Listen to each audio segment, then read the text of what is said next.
تو جب تک وہ آخری سیڑھی پہ کھڑا رہے گا تو کیا وہ چھت پہ پہنچ جائے گا؟ نہیں۔ ابھی اگر اسے چھت پہ پہنچنا ہے تو آخری قدم اسے یہاں سے ہٹا کر چھت پہ مکمل کرنا پڑے گا، تب وہ چھت پہ پہنچے گا۔ اگر سیڑھی پہ زندگی پر کھڑا رہے تو چھت پہ پہنچے گا؟ نہیں پہنچے گا نا۔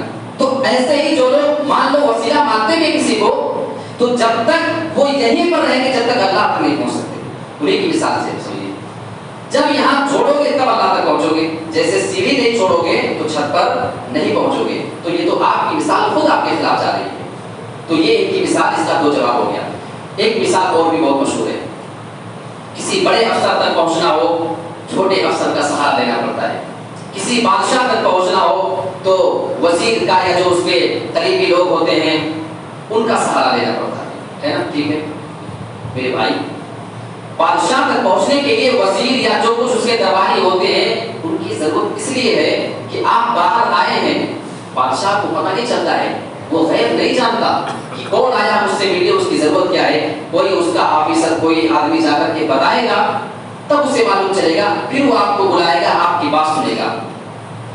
بڑا افسر جب تک چھوٹا افسر اس کو بتائے گا نہیں، وہ نہیں جان پائے گا کہ کون مجھ سے ملنے کے لیے آیا۔ یہی بات ہے، یہی مثال دی جاتی ہے نا۔ تو اگر جب تک اس کو بتایا نہ جائے جان نہیں سکتا ہے، لیکن اللہ رب العالمین کے بارے میں کیا خیال ہے؟ انه علیم بذات الصدور، بے شک اللہ رب العالمین تمہارے سینوں کی باتوں کو جانتا ہے، جو تمہارے سینے کی باتوں کو جانتا ہو۔ اور یہی نہیں، جب مثال کی بات آئی ہے تو آؤ ہم ایک مثال دیتے ہیں۔ وہ اللہ رب العالمین اتنا زیادہ جاننے والا ہے، ایک ایک چیز پہ اس کی اتنی گہری نظر ہوتی ہے، کالی رات ہو جائے، کالے پہاڑ پہ آپ جا کر کے دیکھیں، کالے رات میں کالے پہاڑ پہ اگر کوئی کالی چیونٹی چلتی ہے، وہ اس کے اس پیر کے رگڑنے کی آواز کو بھی سنتا ہے۔ چیونٹی کو کس چیز کی ضرورت ہے اس کی خوراک وہاں تک پہنچاتا ہے، یعنی وہ چیونٹی کی ضرورتوں کو سمجھ رہا ہے۔ کالی رات میں کالے پہاڑ پہ کالی چیونٹی کے پیر کے رگڑنے کی آہٹ کو وہ سن رہا ہے، تو کیا وہ ہماری پکار کو ڈائریکٹ نہیں سنے گا؟ میرے پیارے ساتھیوں، یہ لوگوں کو گمراہ کرنے کے لیے کیسی کیسی مثالیں دی جا رہی ہیں۔ تو اللہ رب العالمین دل کی بات کو جانتا ہے، وہ غیب کو جانتا ہے۔ افسر اور بادشاہ غیب نہیں جانتے، اس لیے انہیں کسی کی ضرورت پڑتی ہے کہ آپ کی بات وہاں تک پہنچائی جائے۔ اور جو مثال اللہ کے بارے میں دی جاتی ہے، اللہ رب العالمین نے قرآن میں منع کیا ہے، فلا تضربوا للہ الامثال، تم اللہ کے لیے گھٹیا مثالیں مت بیان کرو۔ وَلِلَّهِ الْمَثَلُ الْأَعْلَىٰ، اللہ کے لیے مثال دینی ہے تو کوئی اونچی مثال دو۔ یہ وزیر بادشاہ، ان کی دو کوڑی کے لوگ، ان کی اتنی اوقات کہ ان کی مثال تم اللہ رب العالمین کے سامنے دینی لگی۔ اللہ نے منع کیا اس چیز سے۔ تو کسی شریعت کے مسئلے کو ثابت کرنے کے لیے صرف مثال سے کوئی بات ثابت نہیں کی جا سکتی، اس کے لیے قرآن اور حدیث جس پر آپ ایمان لاتے ہیں اس کو پیش کریں، وہاں سے دلیل مل جائے، آپ بھی مانیں ہم بھی مان لیتے ہیں۔ یہ جائز وسیلہ ایک ہوتا ہے، ایک ناجائز۔ جو ناجائز وسیلہ تھا وہ میں نے آپ کو بتا دیا، جائز وسیلہ ہے۔ آپ یہ نہ سمجھیں کہ وسیلہ کوئی چیز نہیں ہے، ٹھیک ہے؟ جائز وسیلہ کیا ہوتا ہے؟ تین چیزیں شریعت میں اللہ رب العالمین نے جائز وسیلہ رکھا ہے۔ ایک تو اللہ کے جو اچھے اچھے نام، اسماء حسنی ہیں، ان کا وسیلہ آپ لے کر کے اللہ سے کوئی چیز مانگ سکتے ہیں، نمبر ایک۔ اور دوسرے نیک اعمال کا وسیلہ، جو میں بتا رہا ہوں اس کی دلیل میں دیتا ہوں قرآن اور حدیث سے۔ ایک اللہ کے اچھے اچھے نام، ان کے ذریعے آپ اللہ کو پکار سکتے ہیں۔ دوسرے جو آپ کی نیکیاں ہیں، جو آپ نیکی کا کام کرتے ہیں، اس کو آپ وسیلہ بنا سکتے ہیں، اس کا حوالہ دے کر کے آپ اللہ سے کوئی چیز مانگ سکتے ہیں۔ اور اسی طریقے سے تیسرا، اگر کوئی آپ کے سماج معاشرے میں زندہ ہو، نیک آدمی ہو، اس کو وسیلہ بنایا جا سکتا ہے، مردے کا نہیں۔ ہم وسیلے کے منکر نہیں ہیں، مرے ہوئے آدمی کا وسیلہ نہیں لے سکتے، ہمارا یہ عقیدہ ہے۔ اگر کوئی زندہ ایک آدمی ہے اس کو آپ وسیلہ بنا سکتے ہیں، اور تینوں کی دلیل آئیے ہم دیکھ لیتے ہیں۔ سب سے پہلا، اللہ کے جو اچھے اچھے نام ہیں اس کی وسیلہ بنایا جا سکتا ہے۔ آئیے قرآن مجید میں اللہ تعالیٰ نے ارشاد فرماتا ہے، وَلِلَّهِ الْأَسْمَاءُ الْحُسْنَىٰ فَادْعُوهُ بِهَا، اور اللہ کے لیے اچھے اچھے نام ہیں، فَادْعُوهُ بِهَا، تم اس کو اس کے ذریعے پکارا کرو۔ یعنی آپ کو روزی مانگنا ہے، آپ اللہ کے سامنے آ جائیں، اے اللہ تو رازق ہے، تو رزاق ہے، تو ساری چیزوں کو دینے والا ہے، میں بھی تجھ سے روزی مانگنے آیا، تو مجھے روزی دے۔ اے اللہ تو گناہوں کو معاف کرنے والا ہے تو ہمارے گناہوں کو بھی معاف کر دے. جتنے بھی اچھے اچھے اللہ کے نام آئے اس کو آپ لے لے کر کے اللہ سے مانگیں تو اللہ کے اچھے نام کو آپ وسیلہ بنائیں. یہ دلیل دیکھیے، یہ آیت سورہ اعراف آیت نمبر 180 180 نمبر کی آیت ہے دلیل کے ساتھ. دوسری چیز، نیک اعمال کو وسیلہ بنا سکتے ہیں. صحیح بخاری کی روایت ہے جی، صحیح بخاری کتاب الانبیاء حدیث نمبر 3465 3465 یہ صحیح بخاری کی حدیث ہے. نیک اعمال کو آپ وسیلہ بنا سکتے ہیں. بہت مشہور واقعہ ہے، صرف اشارہ کر دیتا ہوں. 3 آدمی تھے، وہ جا رہے تھے، بارش ہوئی، پہاڑ کے اندر گھسے، غار کے اندر، ہے نا، سنا آپ نے. ایک چٹان کھسک کر کے آئی اور جس غار میں گھسے ہوئے تھے اس کا منہ اس نے بند کر دیا. تینوں پریشان ہو گئے. تینوں نے کہا کہ اب یہاں پہ نجات کا کوئی راستہ نظر نہیں آتا ہے اور اتنا بھاری بھرکم ہے کہ اس کو دھکا دے کر کے ڈھکیل کر کے ہٹا نہیں سکتے تھے پہاڑ میں. ٹھیک ہے، اندر 3 پیک ہو گئے. اب انہوں نے کہا کہ چلو ہم لوگ اپنی ان نیکیوں کو یاد کر کے اللہ سے دعا مانگیں جس نیکی کو ہم نے صرف اور صرف اللہ رب العالمین کی رضامندی کے لیے کیا ہو. ایک آدمی نے دعا مانگی، اے اللہ تو جانتا ہے میں بکریاں چرایا کرتا تھا. ایک دن بکریاں چراتے چراتے کافی دور نکل گیا تھا. جب میں واپس آیا رات ہو چکی تھی. بکری کا دودھ دعا اپنے والدین کے سلہانے گیا کہ ان کو پلاؤں. دیکھا کہ میرے والدین تو سو چکے ہیں. میری بیوی میرے بچے بھوک سے تڑپ رہے تھے، خود مجھے بھی بھوک لگی تھی. لیکن میں نے یہ مناسب نہ سمجھا کہ اپنے والدین کو پلانے سے پہلے اپنے بچوں کو دودھ پلاؤں. مجھے یہ اچھا نہ لگا اور میں نے اپنے والدین کو جگایا بھی نہیں کہ نیند میں ان کے خلل ہو جائے گا، ڈسٹرب ہو جائے گا. ان کے سر کے پاس دودھ لے کر کے کھڑا رہا. خود سے بیدار ہوتے ہیں، دودھ ان کو پلایا، بیوی بچوں کو پلایا، اس کے بعد خود اپنے آپ کو پلایا. اے اللہ اگر تو جانتا ہے کہ یہ کام میں نے تیری رضا کے لیے اگر کیا تھا تو اس مصیبت سے چھٹکارا دے دے. چٹان تھوڑی سی کھسک گئی لیکن ابھی اتنی نہیں کھسکی تھی کہ نکل سکے، تھوڑی سی کھسکی. دوسرے آدمی نے دعا کیا، اے اللہ تو جانتا ہے میرے پاس ایک آدمی ایک مزدور تھا، وہ کام کیا کرتا تھا، اس کی جو مزدوری میرے پاس بنتی تھی اس کو لیے بغیر وہ چلا گیا اور اس کی جو مزدوری تھی اس سے میں نے بیل بکریاں وغیرہ خرید لی اور اس میں کافی منافع ہوا اور ایک بڑا لیبر اس کا تیار ہو گیا. کافی عرصے کے بعد جب وہ آدمی میرے پاس آیا اور اس نے کہا کہ دیکھو میں نے اپنی مزدوری تم سے لی تھی نہیں، اسی کو میں لے کے آیا ہوں. اس آدمی کو اشارہ کیا کہ جتنی بیل بکریاں آپ کو نظر آ رہی ہیں یہ تمہاری ہیں، ان کو لے کر کے جاؤ. اس نے کہا مذاق کرتے ہو، میری تو کچھ 1 مٹھی 2 مٹھی جو گیہوں جو کچھ تھا وہ میری مزدوری تھی، آپ یہ بکریاں دے کر کے مذاق کر رہے ہو میرے ساتھ. اس نے کہا نہیں میرے بھائی، جب تو وہ مزدوری لیے بغیر چلا گیا تھا میں نے اسی کو اس بزنس میں لگا دیا تھا. ایک بکری خریدی، اس کے بعد اس سے ایک ریوڑ تیار ہو گیا اور وہ تیرے ہی اس مال سے لیا ہوا ہے، اس میں میرا کوئی حق نہیں. ایک کام کرو، یہ ساری کی ساری بکریاں اٹھاؤ اور لے کر کے جاؤ، یہ سب تمہاری ہیں. اس نے کہا اللہ اگر تو جانتا ہے کہ میں نے یہ کام تیری رضامندی کے لیے کیا تھا، اس بندے کو نہیں معلوم تھا، میں اس کو تھوڑا سا دے کر کے نپٹا سکتا تھا، لیکن میں نے یہ کام صرف تجھے خوش کرنے کے لیے کیا تھا. اور اگر تو جانتا ہے کہ یہ کام میں نے تیری رضامندی کے لیے کیا تھا تو اس مصیبت سے ہم کو چھٹکارا دے دے. چٹان اور کھسکی لیکن اتنی نہیں کہ ابھی نکل سکے. تیسرا آدمی بھی حوالہ دیتا ہے، اے اللہ تو جانتا ہے میری ایک چچا صاحب بہن تھی، میں اس کے اوپر غلط نظر رکھتا تھا، اس کو ایک بات غلط کام کے لیے تیار بھی کر لیا. وہ میرے پاس آئی، کچھ اشرفی دینے کا وعدہ تھا اس کو، وہ اپنے جسم ہم کو دے دی.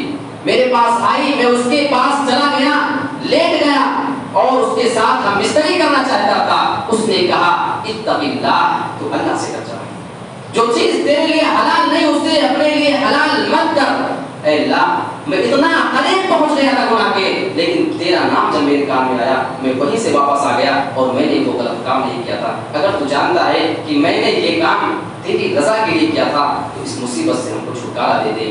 چٹان اور کھسکی اور یہ تینوں نکل کر کے آسانی کے ساتھ صحیح سلامت واپس آ گئے.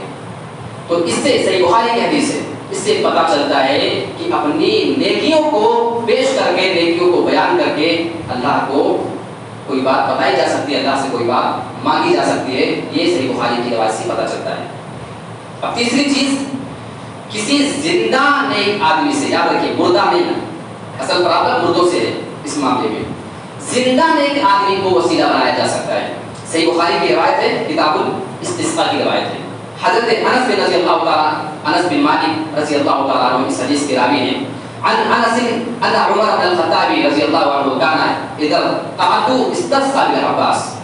جب کہساری پڑتی تھی تو حضرت عمر رضی اللہ تعالیٰ عنہ اللہ کے رسول صلی اللہ علیہ وسلم کے چچا عباس بن مطلب رضی اللہ عنہ کے پاس جاتے تھے اور اللہ رب العالمین سے کہتے تھے, اے اللہ جب تیرے نبی ہمارے درمیان ہوتے تھے تو ہم ان کو وسیلہ بنایا کرتے تھے, وہ بارش کی دعا کرتے تھے اور تو بارش نازل کرتا تھا. آج وہ ہم میں نہیں ہے, میں تیرے نبی کے چچا جو ہمارے درمیان نیک ہیں ان کو وسیلہ بناتا ہوں تاکہ تو ہم پر بارش نازل فرما دے. یہ الفاظ صحیح بخاری کے ہیں, کتاب الاستسقاء کی روایت ہے. اے اللہ تو ہم پر بارش نازل فرما, ہم میں جو سب سے نیک آدمی معلوم ہوتے ہیں تیرے نبی کے چچا ہیں, بزرگ آدمی ہیں, ان کو ہم وسیلہ بنا رہے ہیں, تو ایسا کر ہمارے اوپر بارش نازل فرما دے. فیسقونا, تو اللہ نے ان پر بارش نازل کیا. اس روایت سے جو لوگ مردوں کو وسیلہ بنانے کے قائل ہیں وہ بھی اسی دلیل کو پیش کرتے ہیں, کہتے دیکھیے وسیلہ جائز ہے. جبکہ اس روایت کو آپ اگر پڑھیں, آپ غور کریں تو اس میں حضرت عمر فاروق صاف کہہ رہے ہیں کہ جب تک نبی زندہ تھے تو ان کو ہم وسیلہ بناتے تھے, آج وہ ہمارے درمیان نہیں ہیں تو ہم میں نیک آدمی عباس ہیں, ان کو ہم وسیلہ بنا رہے ہیں. تو اس سے یہ بتائیے زندوں کو وسیلہ بنانے کی دلیل ملتی ہے یا مردوں کو؟ ظاہر سی بات ہے, اگر صحابہ کا یہ عقیدہ ہوگا کہ مرے ہوئے آدمی کو وسیلہ بنا سکتے ہیں تو اللہ کے رسول سے زیادہ نیک کوئی نہیں تھا. سارے لوگ جاتے اور کھڑے ہو جاتے, اللہ نبی زندہ تھے تب بھی مانتے تھے, ان کا نام لے کر کے ان کو وسیلہ بنا کر نہیں ہے تب بھی ان کو ہی وسیلہ بنا رہے ہیں. لیکن اس وقت کسی صحابی نے اللہ کے رسول کو وسیلہ نہیں بنایا, اور کسی بھی صحابی نے کبھی بھی رسول کے انتقال کر جانے کے بعد ان کو کسی کام کے لیے وسیلہ نہیں بنایا. تو صحیح بخاری کی روایت ہے, پتہ چلتا ہے اس سے کہ نیک زندہ آدمی کو آپ وسیلہ بنا سکتے ہیں, مردے آدمی کا آپ وسیلہ نہیں بنا سکتے. یہ اس روایت سے پتہ چلتا ہے. بہت سے جو غیر شرعی وسیلے کے قائل ہیں, جو ناجائز وسیلہ مردوں کے وسیلے کے قائل ہیں, وہ اس روایت کو پیش کرتے ہیں اور کہتے ہیں کہ دیکھیے صحابہ نے وسیلہ بنایا ہے. لیکن اس روایت پہ اگر وہ غور کر لیں تو یہ صاف واضح ہو جاتا ہے کہ صحابہ نے وسیلہ بنایا تو ضرور ہے لیکن زندہ کا وسیلہ بنایا ہے. کسی صحابی نے کبھی بھی کسی مردے آدمی کو اللہ تک اپنی بات مانگنے کے لیے وسیلہ نہیں بنایا ہے. تو ان ساری روایتوں کو اگر رکھا جائے اور قرآن مجید کی آیتوں کو اگر سامنے رکھا جائے تو یہ واضح اور کلیئر ہو جاتا ہے کہ کسی بھی صحابی نے یا خود اللہ کے رسول کی کسی حدیث میں یہ کہیں صراحت نہیں ملتی ہے کہ کسی مردے آدمی کا وسیلہ بنایا جا سکتا ہے. اور یہ عقیدے کا مسئلہ ہے. وسیلہ بنانا, اللہ پر کوئی بات لے کر کے جانا, اسی وسیلے کے چکر میں کتنے شرک کے کام ہو رہے ہیں. آپ دیکھ لیں قبروں کے اوپر وسیلے ہی کے لیے لوگ جاتے ہیں کہ ہم وہاں جائیں گے, وہ ہماری بات کو اللہ تک پہنچائیں گے. اچھا ایک روایت میں پیش کروں, آپ اس کو جانتے ہیں, لوگ کس کو پکارنے جاتے ہیں قبر کے اندر, یہ نہیں سمجھ میں آتا ہے. حدیث کے الفاظ ہیں کہ اگر کوئی نیک بندہ مرتا ہے تو حساب کتاب میں جب وہ کامیاب ہو جاتا ہے تو اس سے کہہ دیا جاتا ہے کہ سو جاؤ آرام کے ساتھ. جس طریقے سے ایک دلہن نئی نویلی ہوتی ہے اس کے شوہر کے علاوہ اس کو کوئی نہیں جگا سکتا, اسی طریقے سے آرام کے ساتھ سو جاؤ, بیچ میں کوئی تم کو نہیں جگائے گا, ڈائریکٹ قیامت کے دن اٹھنا ہے. یہ صحیح روایت ہے. اور اگر کوئی بندہ برا ہوتا ہے, وہ حساب کتاب میں فیل ہو جاتا ہے تو وہ نہیں سو پاتا ہے, اس کے لیے جہنم کی کھڑکی کھول دی جاتی ہے, اس کو عذاب ہو رہا ہوتا ہے. تو جو بندہ نیک تھا وہ سو گیا, جنت کی ہوا اچھی آ رہی ہے, اب وہ ڈائریکٹ قیامت کے دن اٹھے گا. جو برے ہیں وہ جاگ رہے ہیں, قیامت تک وہ جاگتے رہیں گے, عذاب ہوتا رہے گا. تو یہ بیچارے جو قبر میں جاتے ہیں پکارنے کسی کو قبر کے پاس, وہ جاگنے والے کے پاس جا رہے ہیں یا سونے والے کے پاس؟ آپ پوچھ لیں کہ آپ والے جاگ رہے ہیں یا سو رہے ہیں, وہ کہیں گے جاگ رہے ہیں. اگر کہہ دیں جاگ رہے ہیں تو سمجھ جانا کہ عذاب والے. صحیح ہے, صحیح. جاگتے کون قبر میں؟ جن کو عذاب ہو رہا ہے ان کو سونا نصیب نہیں ہے. اور اگر آپ والے نیک تھے تو حدیث بتا رہی ہے وہ سوئے ہوئے ہیں, قیامت ہی کے دن اٹھیں گے, بیچ میں نہ اٹھیں گے نہ آپ کی بات سنیں گے. اگر کوئی بندہ سو جائے دنیا میں, آپ اس کے پاس کوئی بات کرنا چاہیں, آپ کی بات نہیں سن سکے گا. قبر میں اگر وہ سو گیا اور فرشتوں نے کہہ دیا کہ سو جاؤ قیامت تک اٹھنا ہے, پھر آپ اس کو اپنی بات کیسے سنا سکتے ہیں؟ ایک بہت بڑے پیر تھے کوئی، ایک بہت بڑا مرید ان کا تھا، وہ کچھ بات بتا رہا تھا، پیر صاحب کا ہاتھ پہ دباتے دباتے رات ہو گئی تھی، بتاتے بتاتے اچانک پیر صاحب نے پوچھا کہ اچھا ذرا ریپیٹ کرو اپنی بات کو، کیا کہے میں ذرا سن نہیں سکا۔ تو مرید پریشان ہو گیا ہے، کیا بات ہے، مطلب میں تو اپنی بات بالکل اچھے سے کہہ رہا تھا۔ تو پیر صاحب نے کہا نہیں کہ تھوڑا میری آنکھ لگ گئی تھی تھوڑی دیر کے لیے، اس لیے اس بیچ کی بات میں تمہاری نہیں سن سکا جب میری آنکھ لگ گئی تھی۔ مرید کی آنکھ کھل گئی بیچارے، بولا ہے تھوڑی دیر کے لیے آپ کی آنکھ لگ گئی اور اتنے ٹائم کی بات آپ میری مس کر گئے، نہیں سن سکے، میں تو سمجھتا تھا کہ آپ دنیا سے جانے کے بعد بھی میری ہر بات سنیں گے اور میری ہر بات اللہ تک پہنچائیں گے۔ جب آپ سونے کی حالت میں میری تھوڑی سی بات نہیں سن سکے تو مرنے کے بعد جب آپ قبر میں چلے جائیں گے پھر آپ کی پیری میری مریدی مجھے کیا فائدہ پہنچائے گی، چھوڑ چھاڑ کر کے فوراً وہاں سے وہ نکل جاتا ہے۔ میرے پیارے ساتھیوں، یہ شرک کے اڈے ہیں، پھول چڑھانا قبرستان کے اوپر اور قبروں کو اس طریقے سے مزین کرنا، ان ساری چیزوں کو اللہ کے رسول صلی اللہ علیہ وسلم نے بالکل سختی کے ساتھ منع کیا ہے۔ آج بھی آپ مکہ مدینے میں چلے جائیں، آج بھی آپ صحابہ کی قبریں دیکھ لیں، کچی قبریں آپ کو نظر آئیں گی، اور قبروں کی زیارت کا اللہ کے رسول نے مقصد بتایا ہے، کنت نہیتکم عن زیارت القبور فزوروها، میں نے پہلے تمہیں قبر کی زیارت سے منع کیا تھا، فزوروها، لیکن اب اجازت دیتا ہوں جا کر زیارت کرو۔ مقصد کیا ہے؟ فإنها تذکر الآخرہ، کیونکہ قبروں کو دیکھو گے، ٹوٹی پھوٹی قبر، دبی اور پھنسی قبر دیکھو گے، تمہیں آخرت کی یاد آئے گی۔ کسی مزار پہ جا کر کے لائٹ قمقمے اور دنیا بھر کے جب وہاں پہ تماشے ہو رہے ہوں، وہاں کسی کو آخرت کی یاد آتی ہے؟ نہیں، وہ تو منورنجن کی جگہ ہو جاتی ہے۔ قبر میں زیارت کا مقصد آخرت کی یاد، یہاں تو ایسی قبریں وہ اس کو پھوٹ رہی ہیں، وہ لائٹیں قمقمے چل رہے ہیں کہ آپ پہنچ جائیں تو آپ کو لگے کہ کسی فنکشن ہال میں آ گئے ہیں۔ میرے پیارے ساتھیوں، یہ شریعت کا مذاق اڑایا جا رہا ہے، شریعت سے ناسمجھی ہے کہ کچھ لوگ ہیں جو بے روزگار ہیں، جنہوں نے اپنے پیٹ کے لیے ایک بہانہ تلاش کیا ہوا ہے، اور جو بیچارے انجان لوگ ہیں، نادان لوگ ہیں، وہ ان کی باتوں کو سمجھ نہیں پا رہے ہیں۔ ورنہ یاد رکھیے قرآن اور حدیث میں کہیں ان چیزوں کی کوئی گنجائش اسلام میں نہیں رکھی ہے۔ اللہ رب العالمین ہم تمام لوگوں کو صحیح وسیلے کو سمجھنے کی توفیق دے۔ میں پھر ایک بات ریپیٹ کر دیتا ہوں، لوگ غلط فہمی میں رہتے ہیں، جائز وسیلہ تو ہے لیکن اللہ کے جو نام ہیں ان کے ذریعے آپ پکار سکتے ہیں، نمبر ایک، اور دوسرے جو آپ کے نیک اعمال ہیں آپ ان کے ذریعے وسیلہ مانگ سکتے ہیں، اور تیسرے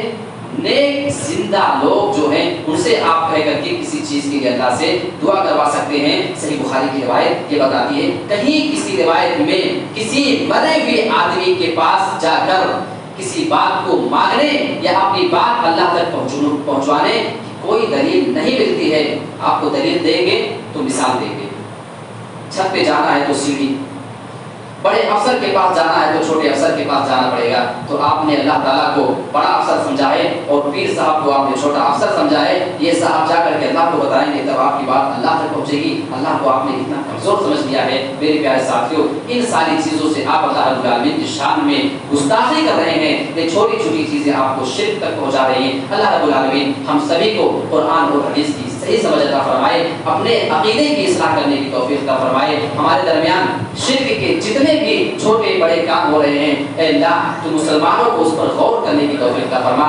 یہ جو بے روزگار اپنا پیٹ پالنے کے لیے لوگوں کو دھوکہ دینے کے لیے بیٹھے ہوئے ہیں، اے اللہ رب العالمین آپ دیکھیں قبروں کے پاس ہندو بھی جا رہے ہیں، مسلمان بھی جا رہے ہیں، فلمی ایکٹر بھی جا رہے ہیں۔ اب میں نام تو نہیں لوں گا، ایک بار کوئی بہت مشہور ہیروئن کسی بڑے بازار پہ گئی، لوگوں نے پوچھا کہ آپ کا اس سے کیا واسطہ ہے، آپ تو نہیں مانتی یہ ساری چیزیں، تو آپ ان کے پاس کیوں آئی ہیں؟ تو اس نے جواب دیا کہ پچھلی بار جب میری ایک فلم ریلیز ہو رہی تھی تو میں یہاں پہ آئی تھی، چادر چڑھائی تھی اور دعا کر کے گئی تھی کہ بابا میری فلم کو سپر ہٹ کرا دینا، تو فلم بہت اچھی چلی تھی، اس بار بھی وہی امید لے کر کے آئی ہوں کہ شاید پھر اس بار میرا کام ہو جائے۔ تو میرے پیارے ساتھیوں، اور وہ منع نہیں کریں گے کہ نہیں یہاں ان ساری چیزوں کی گنجائش نہیں ہے، کیونکہ وہاں سے پیسہ اور زیادہ آئے گا نا۔ تو اصل مقصد تو ان کا وہی ہے، بس آپ کو بیوقوف بنانے کی کوشش کی جاتی ہے، اللہ رب العالمین ہمیں اپنے عقیدے اور اپنی فکر کی اصلاح کرنے کی توفیق عطا فرمائے،